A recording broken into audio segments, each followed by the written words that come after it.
Hello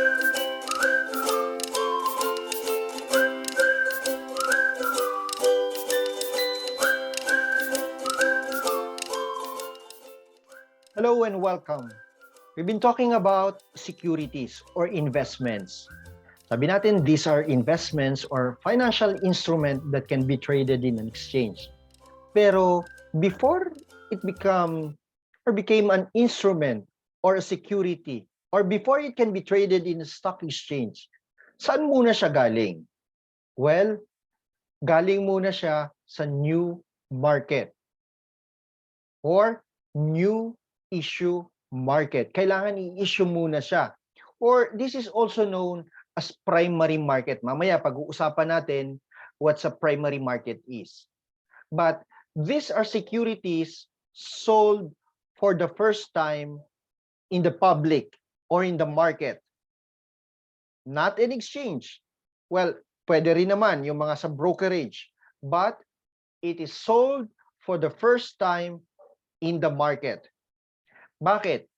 First, yung company that is selling new securities are raising funds. Maybe they wanted to utilize plants, buildings, machineries, or maybe for expansion, or whatever reasons. So, nag-issue sila ng prospectus, or maybe nag-offer sila for sale. Hindi lang to companies who are not in the stock exchange or not listed in stock exchange, but these are both companies who are not listed yet in the stock exchange or an existing companies listed in the stock exchange. So pwede siyang mag FOO or follow-on offering, or that is the company which is an existing shares in the stock exchange but wanted to issue additional shares to the public. So FOO, follow-on offering.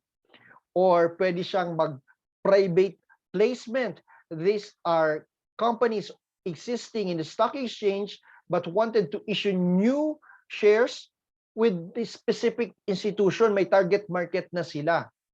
Or pwede ring right issue, an existing company in the stock market which wanted to issue shares, but they offered it first to their existing stockholders or right issue.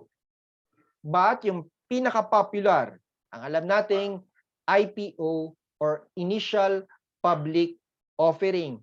This is the company going to the stock exchange or the company to be listed in the stock exchange for the first time.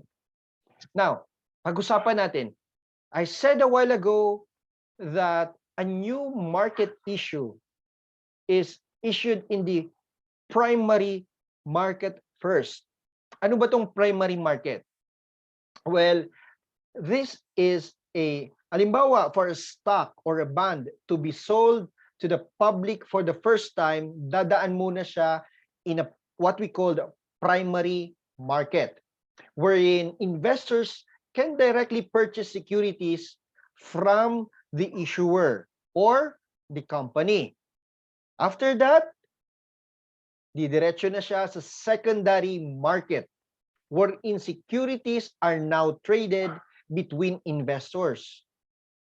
Nandun na siya sa stock exchange where buying and selling of stocks take place. So remember, primary market and then secondary market if the stocks are now listed.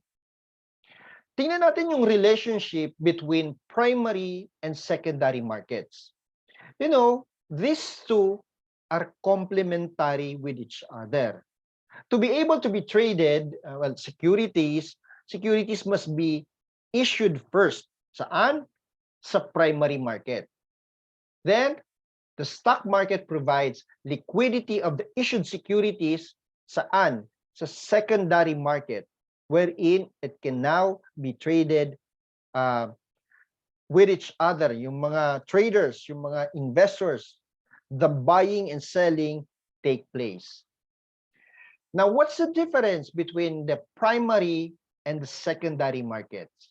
Pag-usapan natin yan. Sa primary market, new issue of securities. Bagong isyung securities.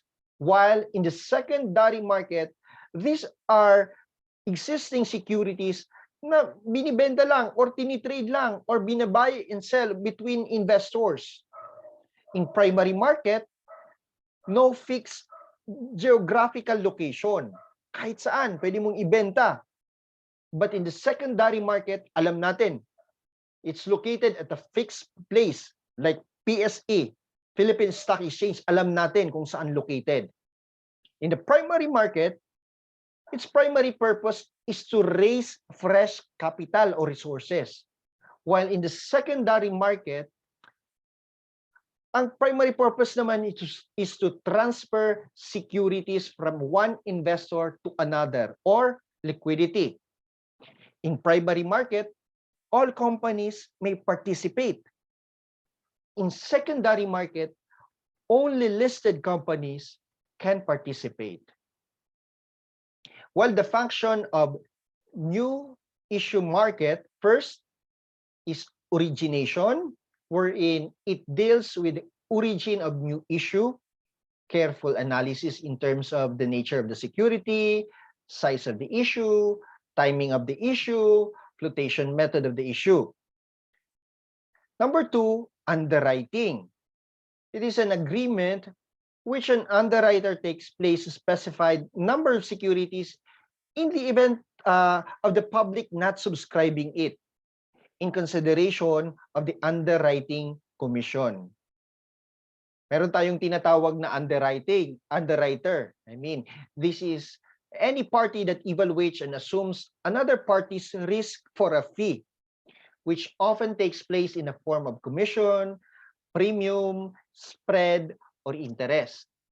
It determines the level of risk of the investors and lenders. And lastly, number three, distribution. This refers to the sale of securities to the investors, which can be performed by the brokers and dealers. And that's it for now. Thank you.